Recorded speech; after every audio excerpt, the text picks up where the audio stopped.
అందరికీ నమస్కారం. ఎప్పుడైనా అనిపించిందా, వేల ఏళ్ల క్రితం పురాణాల్లో మనం చదువుకున్న ఒక ప్రదేశాన్ని ఇప్పుడు మన గూగుల్ మ్యాప్స్లో వెతకగలమా అని ఆలోచిస్తేనే చాలా ఆసక్తిగా ఉంది కదూ. సరే, ఈరోజు మనం సరిగ్గా అలాంటి ఒక అన్వేషణే చేయబోతున్నాం.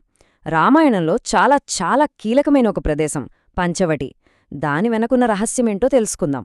సో అసలు ప్రశ్న ఏంటంటే, రామాయణంలో రాముడు, సీత, లక్ష్మణుడు వాళ్ల వనవాసంలో చాలా ముఖ్యమైన సమయం గడిపిన ఆ పంచవటి అసలు ఎక్కడుంది? అది కేవలం కవి రాసుకున్న కల్పన, లేక నిజంగా ఉన్న ప్రదేశమా?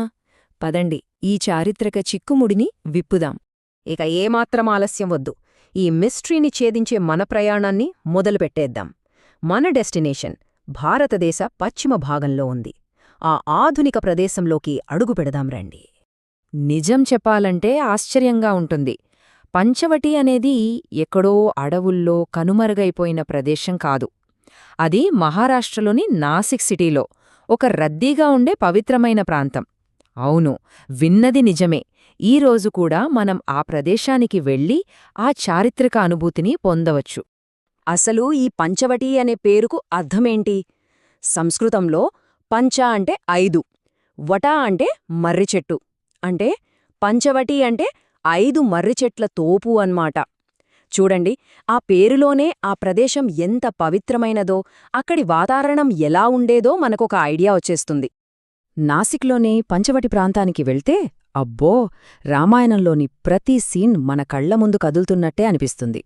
సీతమ్మను రావణుడు ఎత్తుకెళ్లాడని చెప్పే సీతా గుఫ చూస్తే ఒళ్ళు చెలదరిస్తుంది. ఆ తర్వాత రాముడి పర్ణశాల ఎక్కడైతే ఉండేదో సరిగ్గా అక్కడే కట్టిన కాలారామాలయం ఉంది. అక్కడికి వెళ్తే ఎంతో ప్రశాంతంగా ఉంటుంది. ఇంకా లక్ష్మణుడు శూర్పణఖతో తలపడిన తపోవన్, రాముడు సీతా స్నానాలు ఆచరించిన గోదావరి ఒడ్డున రామ్కుండ్. ఇలా ఒక్కో ప్రదేశం మనల్ని ఆ కాలంలోకి తీసుకెళ్ళిపోతుంది. ఒక్కో చోట ఒక్కో కథ. ఒక్క క్షణం కళ్ళు మూసుకుని ఊహించుకుందాం. ఇప్పుడున్న రద్దీ నాసిక్ని పక్కనపెట్టి వేల సంవత్సరాలు వెనక్కి వెడదాం. ఆ త్రేతాయుగంలో పంచవటి ఎలా ఉండేది? ఆ మార్పు ఎంత పెద్దదో కదా. ఈ తేడా చూడండి. ఒకవైపు దట్టమైన భయంకరమైన దండకారణ్యం మధ్యలో ఒక చిన్న ప్రశాంతమైన ప్రాంతం. మరోవైపు గుడులు, గోపురాలు, యాత్రికులతో కిటకిటలాడుతున్న ఒక పవిత్ర నగరం. ఒకప్పుడు క్రూర మృగాలు, మహర్షులు తిరిగిన చోట ఇప్పుడు రోడ్లు, భక్తులు, వ్యాపారం. కాలమెంత పెద్ద మార్పును తెచ్చిందో కదా. అయితే పంచవటి అంటే నాసిక్ అని మనం ఇంత గట్టిగా ఎలా చెప్పగలుగుతున్నాం? ఇది కేవలం తరతరాలుగా వస్తున్న నమ్మకం మాత్రమేనా, లేక దీని వెనుక ఏమైనా బలమైన ఆధారాలున్నాయా? ఆశ్చర్యకరంగా సాక్షాత్తు వాల్మీకి రామాయణమే మనకు కొన్ని క్లూజ్ ఇస్తుంది. సరే, ఈ ఆధారాలని ఒక్కొక్కటిగా చూద్దాం. First, route. అగస్త్య మహర్షి ఏం చెప్పారంటే, రాముడికి తన ఆశ్రమానికి దగ్గర్లోనే గోదావరి ఒడ్డున ఓ మంచి ప్రదేశముందని సూచిస్తారు. నాసిక్ ఈ వర్ణనకి పర్ఫెక్ట్గా సెట్ అవుతుంది. ఇక రెండోది నది. గోదావరి పుట్టిన బ్రహ్మగిరి కొండలకి నాసిక్ చాలా దగ్గర. మూడోది అక్కడి పర్యావరణం. ఒకప్పుడు ఆ ప్రాంతమంతా దట్టమైన దండకారణ్యమని మనకు చరిత్ర చెప్తోంది. అన్నింటికన్నా ముఖ్యమైన క్లైమాక్స్ లాంటి ఆధారమేంటో తెలుసా? ఆ 5 మర్రిచెట్లు. నమ్మశక్యంగా లేదు కాని ఈ రోజుకి సీతాగుఫా దగ్గర ఆ 5 పురాతన మర్రిచెట్లు ఉన్నాయి. వాటిని చాలా పవిత్రంగా చూసుకుంటారు. సో మనమిక్కడ గ్రహించాల్సిన విషయమేంటంటే, నాసిక్లో గతం, వర్తమానం వేర్వేరు కాదు. రెండూ ఒకదానితో ఒకటి కలిసిపోయాయి.